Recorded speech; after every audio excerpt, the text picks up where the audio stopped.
நமோ நம சத்குருப்யோ சத்குருப்யோ நமோ நமः. நமோ நம சத்குருப்யோ சத்குருப்யோ நமோ நமः. நமோ நம சத்குருப்யோ சத்குருப்யோ நமோ நமः. நமோ நம சத்குருப்யோ சத்குருப்யோ நமோ நமः. சத்குருநாத் மகாராஜ கி ஜெய். கோபிகா ஜீவனஸ்மரணம் கோவிந்தா கோவிந்தா. ஸ்ரீமத் பாகவதத்துல உத்தவர் பிரபாச க்ஷேத்திரத்துல வச்சு கிருஷ்ணனிடத்துல ஒரு கேள்வி கேட்கிறார். என்ன அப்படின்னா, ஹே கிருஷ்ணா, நீ என்னிடத்துல மட்டும் இல்ல பல இடத்துல சொல்லியிருக்காய், பல பேர்கிட்ட சொல்லியிருக்காய். எதுன்னா, எல்லாத்தையும் விட சிறந்தது என்னிடத்துல வைக்கிற திருடமான பக்தி தான் அப்படின்னு சொல்லியிருக்காய்.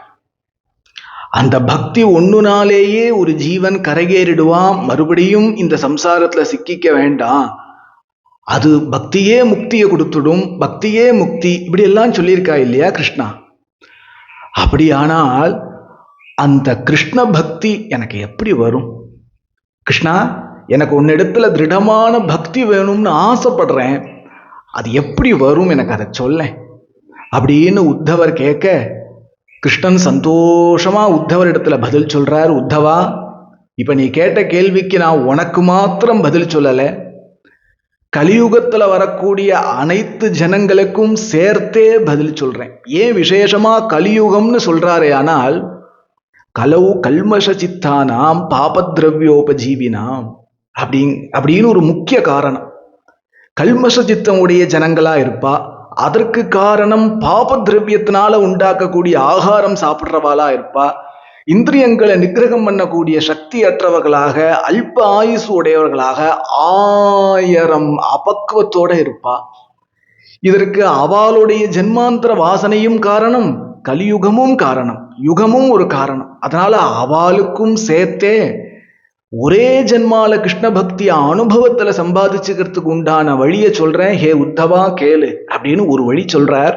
அவர் சொல்றார், கதம் வினா ரோமஹர்ஷம் திரவதா சேதசா வினா வினா ஆனந்த அஸ்ருகலையா சுத்தியேது பக்தியாம் வினாசயம் அப்படிங்கிறார். நித்தியபடி யாரு என்னுடைய கதையவே கேட்டுண்டு அதனால மேனி செலுத்துண்டு அதனால கண்கள்ல கண்ணீர் விட்டுண்டு இப்படி ஒவ்வொரு நாளையும் போக்கிண்டு வராலோ, அவளுக்கு இதர சாதனைகளுடைய சகாயம் இல்லாம என்னுடைய கதாசிரவணம் ஒன்னுனாலேயே அவர்களுக்கு சித்த சுத்தி ஏற்பட்டு வைராக்கியம் ஏற்பட்டு திருடபக்தி என்னிடத்துல ஏற்பட்டுடும் அப்படிங்கிறார். கிருஷ்ண கதாசிரவண மாத்திரேன நம்ம பூர்ணமாயிடுவோம், இதர சாதனைகளுடைய ஹெல்ப்பே தேவையில்லை அப்படிங்கிறார். அப்போ நாம ஜபம், நாம சங்கீர்த்தனம், சத்கிரந்த பாராயணங்கள்லாம் வேண்டாமான்னா அதெல்லாம் உபசாதனைகளாக வச்சுக்கலாம். அதெல்லாம் அவசியம். நாம ஜபம், நாம சங்கீர்த்தனம்லாம் கலியுகத்துக்கு உரியதுதான், உபசாதனைகள். பிரதான சாதனை என்னன்னா சாது சங்கம். அப்புறம் சாது சங்கம் கிடைச்சா என்ன பண்ண போறோம்?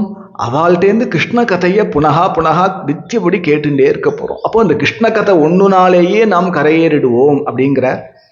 இப்போ கிருஷ்ண கதை அப்படின்னா கிருஷ்ணனுடைய அவதார காலத்துல தானே பண்ண லீலைகளும் கிருஷ்ண கதை தான்.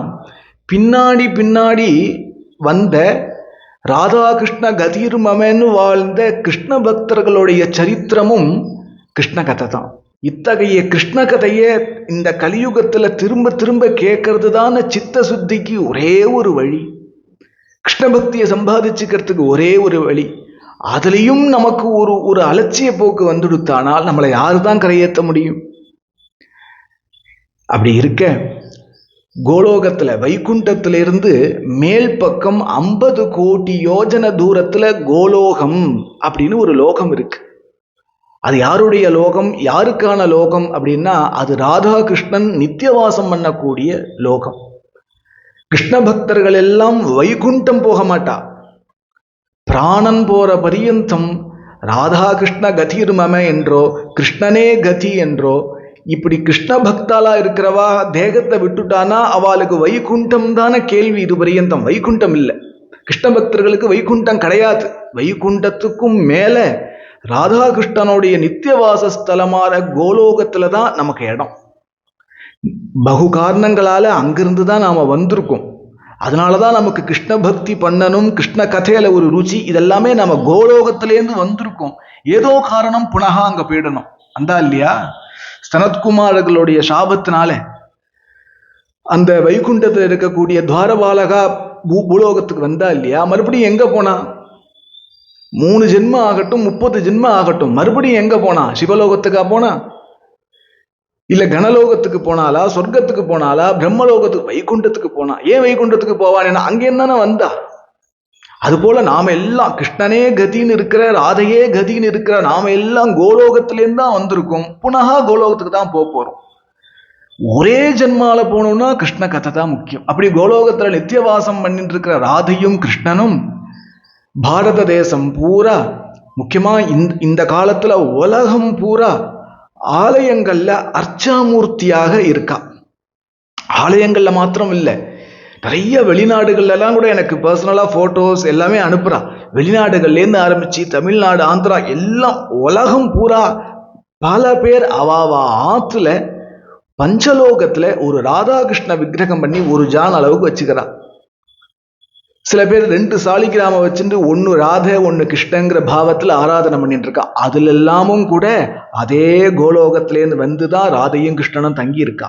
ஏன்னா ஒரே காரணம், பக்தானுகிரகார்த்தம். அப்படி பாரத தேசத்திலையும் உலகத்திலையும் பகு கிருஷ்ண கஷேத்திரங்கள் விசேஷதா இருந்த போதிலும் அதுல 2 கிருஷ்ண மகாக்ஷேத்திரத்தை ரத்தனம் போல பொறுக்கி எடுக்கணுமானால் ஒன்னு குருவாயூர், மற்றொன்று ஸ்ரீ பிருந்தாவனம். இதுல பிருந்தாவனத்தை பத்தி பிறகு பார்ப்போம். இப்ப குருவாயூரையாக்கும் தொடர்ந்து பார்த்துன்னு வந்துட்டு இருக்கோம். குருவாயூருடைய ஸ்தல புராணத்தை 2 நாள் சத்சங்கமாக ரொம்ப விஸ்தாரமாக சொன்னோம்.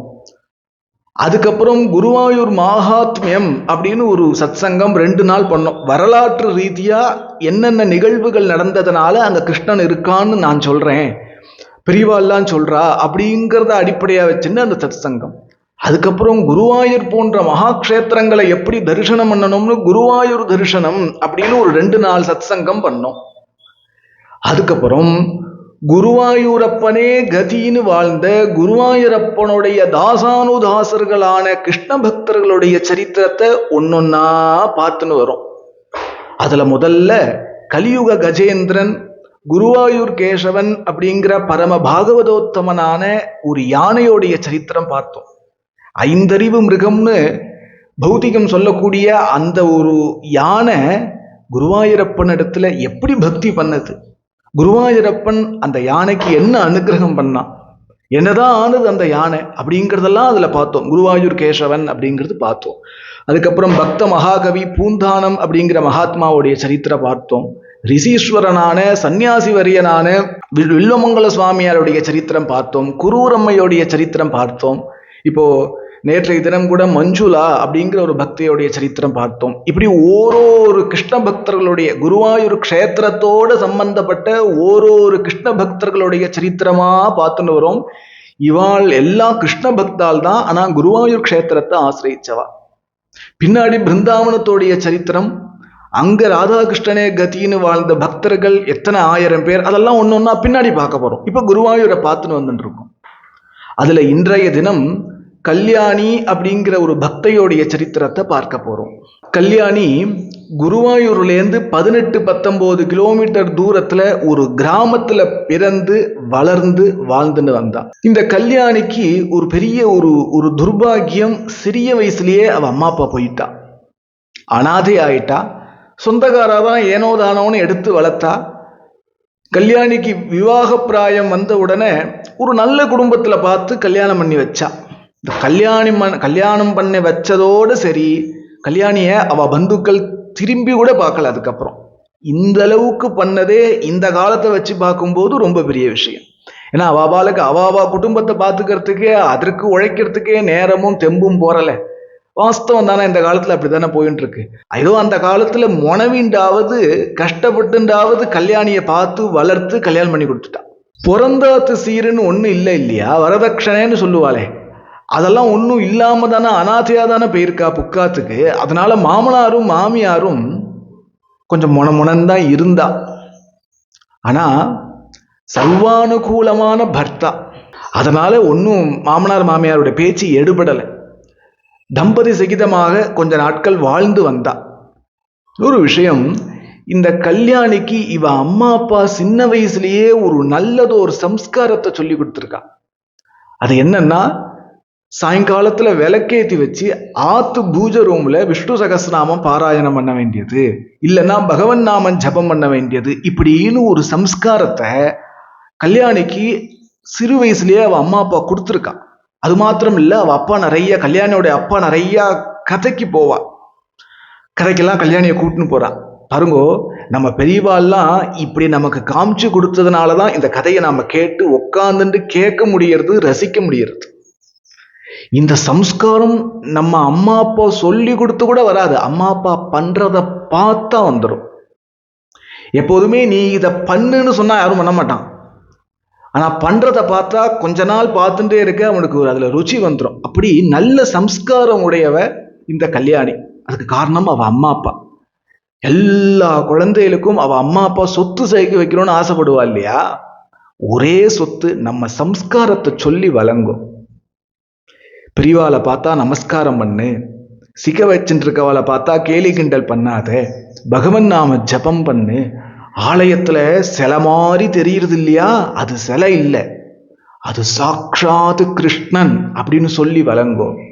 தீர்த்தம் எப்படி வாங்கிக்கிறதுன்னு சொல்லி கொடுங்கோ. இப்படி நல்ல சம்ஸ்காரம் நிறைய கிருஷ்ண கதைக்கு நீங்களும் போங்கோ. உங்க குழந்தையிலும் கூட்டின்னு போங்க. உங்க குழந்தை அங்க உங்க மடியில படுத்து தூங்கட்டும், இல்ல விளையாடட்டும். பிரவச்சனம் பண்றவனுக்கு இடைஞ்சல்லாம விளையாடட்டும். ஆனா அந்த கதை கேட்கணும். 2 மணி நேரம் 1 மணி நேரம் உட்காந்துட்டு கதை கேட்கிற சம்ஸ்காரம் ரொம்ப முக்கியம். அப்படி இந்த கல்யாணிக்கு இவ அம்மா அப்பா கொடுத்துருக்கா. அப்படி ஒரு நல்ல சம்ஸ்காரம் ஹிருதயத்துல இருந்துட்டே இருக்கு. இப்போ தம்பதி சகிதமாக கல்யாணி அவ பர்த்தா வாழ்ந்துட்டு வரா. ஒரு சில மாதங்களுக்குள்ளேயே மீண்டும் இந்த கல்யாணிக்கு ஒரு துர்பாகியம், பர்த்தா போயிடுறா. பர்த்தா போயிட்டா புனகா அனாதை ஆயிட்டா.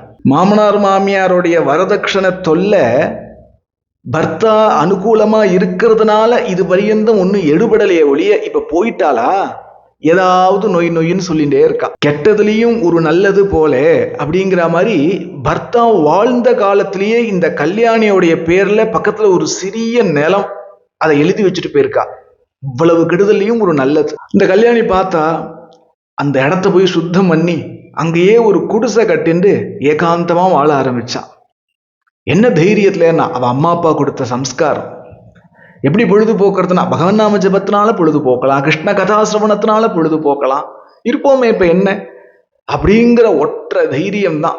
அந்த தைரியத்துல அவ ஏகாந்தமா வாழ்ந்துட்டு வரா. இப்படி ஒரு நாளைக்கு தன்னுடைய குடிசையில ஏகாந்தமா படுத்துட்டு இருக்கும்போது அவ ஹிருதயத்துல இருந்து அகாரணேன ஒரு பயம், ஒரு வேதனை, ரெண்டும் குபு குபு குபுன்னு கிளம்புனது. அது என்ன துக்கம், அது என்ன பயம் அப்படின்னா, அவளே நினைச்சு பார்த்துக்கிறா, இது என்ன வாழ்க்கை, இது என்ன உலக வாழ்க்கை அப்படிங்கிற மாதிரி. இது என்ன உலக வாழ்க்கை, அனித்தியமா இருக்கேன். இது என்ன, என்னை பார்த்துப்பான்னு நான் யாரையெல்லாம் நம்புனேனோ அவெல்லாம் என்னை விட்டுட்டு போயிட்டாளே அப்படின்னு நினைக்கிறா. யாருன்னா அவ அம்மா அப்பாவை நினைச்சுக்கிறா. சின்ன வயசுலயே போயிட்டா இல்லையா, ஒரு சிறிய குழந்தையா அவ அம்மா அப்பா தானே வளர்க்கணும், போயிட்டாளே. அப்புறம் நினைக்கிறா, என்னுடையவா, எனக்கானவா, எப்பவும் என் கூட இருப்பா அப்படின்னு நான் யாரையெல்லாம் நினைச்சேனோ அவளும் என்னை விட்டுட்டு போயிட்டாளே. இதை யார நினைக்கிறான்னா பர்த்தாவை நினைக்கிறா. குழந்தை இருந்தாலும் பார்த்துப்பான், அதற்கும் பாக்கியம் இல்லையே. அதுக்கு முன்னாடியே பர்த்தா போய் சேர்ந்தாச்சே. இதெல்லாம் அந்த காலத்துல ரொம்ப சகஜம். எனக்குன்னு யாரும் இல்லாம நான் அனாதை ஆயிட்டேனே, தனிச்சிருக்கேனே, அவா பார்த்துப்பா, இவா பார்த்துப்பா, இது பார்த்துக்கும் அது பார்த்துக்கும், இப்படி யாரையோ எதையோ நம்பிட்டு வாழ்ந்த எல்லாம் என்னை விட்டு போயிடுத்தேன். இப்படி நான் அனாதையா கஷ்டப்படுறேனே, எனக்கு ஒருத்தன் இல்லையா, எனக்குன்னு சொல்லிக்க பந்துவாக ஒருத்தன் இல்லையா அப்படின்னு நினைச்சுட்டு குமிரிண்டு அழுதுன்னு இருக்கா. அது சமயம் அவ ஹிருதயத்துல தோணியது, இல்லையே எனக்கு ஒருத்தன் இருக்கான், எனக்குன்னு ஒரு பந்து ஒருத்தன் இருக்கான், எப்பவும் என்னை விட்டு போக மாட்டான். யாருன்னா கிருஷ்ணன். அவ நினைக்கிறா, எந்த இடத்துல இருந்து துக்கம் வந்ததோ அந்த இடத்துல இருந்தே அதுக்கு சொல்யூஷனும் வருது. ரெண்டையும் உள்ள இருக்கிற அந்தர்யாமி தான் தரான், உள்ள இருக்கிற ஆத்மாவா இருக்கிற கிருஷ்ணன் தான் தரான். அவ நினைக்கிறா, கிருஷ்ணன் தான் இனிமே என்னுடைய பந்து. கிருஷ்ணன் எங்க இருக்கான்னா, இங்க இருக்கானே பக்கத்துல குருவாயூர்ல தானே அவன் இருக்கான். நாம குருவாயூர் போய் அந்த குருவாயூரப்பன் இடத்துல, அந்த கிருஷ்ணனிடத்துல சரணாகதி பண்ணி நம்மளை ஒப்படைச்சிருவோம். ஒப்படைச்சிட்டு அதுக்கப்புறம் நம்ம லைஃப் அவன் பொறுப்பு, எனக்கு நித்திய பந்துவாக அவன் எப்பவும் இருப்பான் அப்படின்னு நினைக்கிறா. பட்டுன்னு எழுந்தா மணி 1:30 1:45 இருக்கும். வாட்செல்லாம் கிடையாது, ஒரு யூகம்தான். அவ எழுந்து கிடுகிடுன்னு குருவாயூர் கோயிலுக்கு ஓடுறா. இங்கேருந்து 19-20 கிலோமீட்டர் இருக்கும் அவ கிராமத்துல இருந்து. என்ன தைரியத்துல ஓடுறா? சுந்தரி, பர்த்தா இல்ல, சிறிய வயசு, ஏகாந்தமா இருக்கா. 1:30 1:40க்கு 20 கிலோமீட்டர் அந்தண்ட இருக்கிற குருவாயூரை நோக்கி நிர்பயமா ஓடுறா. என்ன தைரியம்னா, உடையவன் என்னை பார்த்துப்பான், எனக்கு யாரு பந்துவோ அவன் பார்த்துப்பான் அப்படிங்கிற தைரியத்துல ஓடுறா. சரணாகதி பண்ணணும் அப்படிங்கிற பாவத்துல தான் போறா. அது தெய்வம், அது என்ன பார்த்துக்கும் அப்படிங்கிற பாவத்துல தான் போறா. கிடுகிடுன்னு ஓடுறா. ருத்ரதீர்த்த குருவாயூர் வந்து அடைந்தா. ருத்ரதீர்த்த குளத்துல பகவன் நாமம் சொல்லிட்டு ஜபம் பண்ணிண்டு வஸ்திரம் உடுத்திண்டு நெத்தியில கோபி சந்தனை இட்டுண்டு ஒரு துளசி மாலையை போட்டுண்டு நிர்மால்ய தரிசனத்துக்கு ஓடி போயிட்டான். நிர்மால்ய தரிசனம்ங்கிறது நேத்திக்கு மஞ்சுளாவுடைய சரித்திரம் சொல்லும் போதும் நான் சொன்னேன். முன்னாடி எல்லாம் பக்தர்களுடைய சரித்திரத்தை ஒன்னொன்னா சொல்லிட்டு வரனே, அதுல ஓரொரு பக்தர்களுடைய சரித்திரத்திலையும் இந்த நிர்மால்ய தரிசன சமயம் ரொம்ப முக்கியமானதாவே இருந்துட்டு இருக்கு. குருவாயூர்ல நிர்மால்ய தரிசனம் அப்படிங்கிறது ஒரு காத்தால ஒரு 3 மணிக்கு நட திறப்பா. முதல் நாள் இரவு நட சாத்தும் போது என்ன அலங்காரத்துல கிருஷ்ணன் இருந்தானோ அந்த அலங்காரத்துல மறுநாள் காத்தால பிரம்ம முகூர்த்தத்துல ஒரு 10 நிமிஷம் அந்த சுவாமியை சேவிக்கலாம், அந்த கிருஷ்ணனை சேவிக்கலாம். இது நிர்மால்ய தரிசனம்னு பேரு. 10 நிமிஷம் தான். யாரா இருந்தாலும் சரி, என்ன விசேஷ நாட்களா இருந்தாலும் சரி, கூட்டமே இருந்தாலும் சரி, கூட்டமே இல்லாட்டாலும் சரி, 10 நிமிஷம் அந்த நிர்மால்ய தரிசனம். அந்த நிர்மால்ய தரிசனத்துடைய பலன் என்ன தெரியுமோ? லௌகீகமா நிறைய பலன் உண்டு. ஐஸ்வர்யம் கிடைக்கும், தனதானிய அபிவிருத்தி உண்டாகும், அதெல்லாம் லௌகீகம். எனக்கு இந்த பிறப்பிறப்புங்கிற சம்சார லைஃப் வேண்டாம், இனி எனக்கு கிருஷ்ண பக்தி தான் வேணும்னு ஆசைப்பட்டு இருக்கிற நமக்கெல்லாம் என்ன அந்த நிர்மால்ய தரிசனத்துல பலன் கிடைக்கும் அப்படின்னா, இப்ப நம்ம உண்மையா ஆசைப்படுறோம் இல்லையா, கிருஷ்ண பக்தி தான் வேணும்னு உண்மையா ஆசைப்படுறோம். ஆனா ஏதோ காரணம் ஹிருதயத்துல இருந்து அந்த பக்தி அனுபவத்துல வரமாட்டேங்குது. ஏதோ ஒண்ணு மறைச்சுன்னு இருக்கு, ஏதோ ஒண்ணு விக்னமா இருக்கு. அப்போ இந்த நிர்மால்ய தரிசனத்துல குருவாயூரப்பனை அடிக்கடி பார்த்துட்டே வர, எது நமக்கு கிருஷ்ண பக்தி அனுபவத்துல வராம விக்னமா இருக்கோ, எது மறைச்சுன்னு இருக்கோ, எது தடுத்துன்னு இருக்கோ, அந்த மறை தடங்கள் எல்லாம் நீங்கி நமக்கு இதே ஜென்மால கிருஷ்ண பக்தி வந்துடும். இதுதான் வாஸ்தவமா குருவாயூர்ல நிர்மால்ய தரிசனத்தோடைய பலன். இப்போ இங்க கல்யாணி நிர்மால்ய தரிசனத்துக்காக வந்து நிற்கிறா. அந்த காலம் கூட்டம் இல்ல, 4-5 பேர் எல்லாரும் காத்துன்னு இருக்கா. காத்தால சரியா 3 மணி ஆச்சு. மேல்சாந்தி வந்தார், ஜல்லுன்னு நடைய திறந்தார். நட்சத்திரங்களுக்கு நடுவுல சந்திரன் ஒளிர்வது போல அனந்த தீபங்களுக்கு நடுவுல தகதக தக தக தகன்னு நம்ம கிருஷ்ணன் குருவாயூரப்பன் வேணுகோபாலனாக அலங்காரம் பண்ணியிருக்கா. போருக்கு முதல் நாள் வேணுகோபாலனாக தரிசனம் கொடுத்தான். இத பாக்குறா கல்யாணி. தெய்வம்ங்கிற பாவத்தை தானே வந்தா, இப்பவும் தெய்வம் பரபிரம்மங்கிற பாவம் மாறிடல. ஆனா அந்த அதிசுந்தரமான வேணுகோபால ரூபத்தை பார்த்து ஒரு நாஸ்திகன் கூட ஒரு செகண்ட் மனசை விட்டுடுவான். இவளுக்கோ பர்த்தா இல்ல, அநாதங்கிற ஃபீலிங் உண்டு, எனக்குன்னு யாரு இருக்காங்கிற ஒரு தேடல் உண்டு. அதிசுந்தரி, சிறிய வயசு, இவ என்ன நினைப்பா? மனசு பறி கொடுத்துட்டா. கிருஷ்ணனை பாக்குறா பார்த்துட்டே இருக்கா. அந்த க்ஷணம் அவளுக்கு தோணியது, கிருஷ்ணா இனிமே நீதான் எனக்கு பர்த்தா, நீதான் எனக்கு பர்த்தா, நான் உன்னுடையவள், நீ எனக்கு பர்த்தா அப்படிங்கிற பாவத்துல சரணாகதி பண்ணா.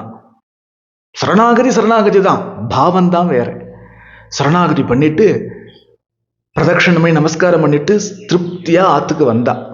என்ன திருப்தினா, எனக்குன்னு இனி ஒருத்தன் இருக்கான், என்னை விட்டு எப்பவும் நீங்காம என்னுடைய பந்துவாக ஒருத்தன் இருக்கான் அப்படிங்கிற பரம திருப்தியோட அவ ஆத்துக்கு வந்தான்.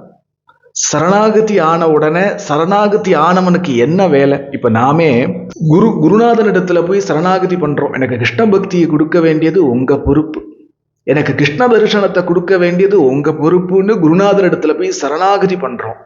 பண்ணா அதுக்கப்புறம் என்ன? அதுக்கப்புறம் நமக்கு டெய்லி லைஃப்ல என்ன வேலை? எப்ப கிருஷ்ண பக்தி வருதோ வரட்டும், சரணாகதியான அந்த செகண்ட்ல இருந்து மூச்சு போற பரியந்தம் குருநாதனையே அடிக்கடி போய் தரிசனம் பண்ணிண்டு குரு சரணத்தையே தியானம் பண்ணிண்டு அந்த குருநாதர் சொல்ற கிருஷ்ண கதையவே கேட்டுண்டு பகவன் நாமத்தை ஜபம் பண்ணிண்டு சத்கிரந்தங்களை பாராயணம் பண்ணிட்டு இப்படின்னு நித்தியப்படி பொழுது போக்குறது தானே குருநாதன்ட்ட சரணாகதி பண்ணவனுடைய அழகு. அவனுக்கு வேலையே அதானே. யார்கிட்ட சரணாகதி பண்ணாலும் வேலை இதுதான். இவ கிருஷ்ணன்ட்ட சரணாகதி பண்ணிட்டு வந்திருக்காளா, எப்போ சரணாகதி ஆனாலோ அதுக்கு அடுத்த நாள்லேருந்து ஆரம்பிச்சு காத்தால நிர்மால்ய தரிசனத்துக்கு குருவாயூருக்கு போயிடுவான். போனா இரவு நடசாத்திர பரியந்தம், இரவு ஒரு 9 மணிக்கு ஸ்ரீவேலி நடக்கும். அதுக்கப்புறம் உள்ள ஓலை வாசிக்கிறதுன்னு ஒரு சம்பிரதாயம் உண்டு. அதுக்கப்புறம் திரிப்புகங்கிறது லாஸ்ட் சேவை. அது முடிச்சு நடசாத்துவா.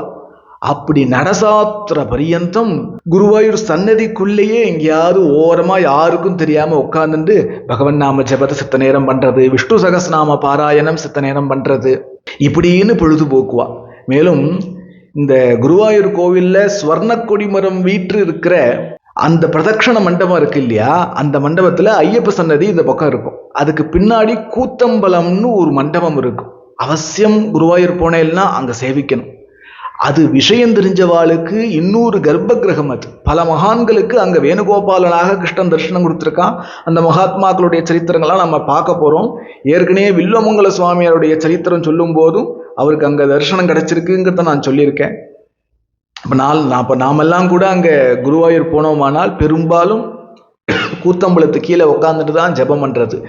யாராவது நம்மளை கவனிக்கிற மாதிரி இருந்தா எங்கேயாவது பிரதட்சணத்துல எங்கேயாவது ஓரமா உட்காந்துட்டு ஜெபம் பண்றது உண்டே ஒழிய பெரும்பாலும் அந்த சன்னதியை விட்டுவிட மாட்டேன்.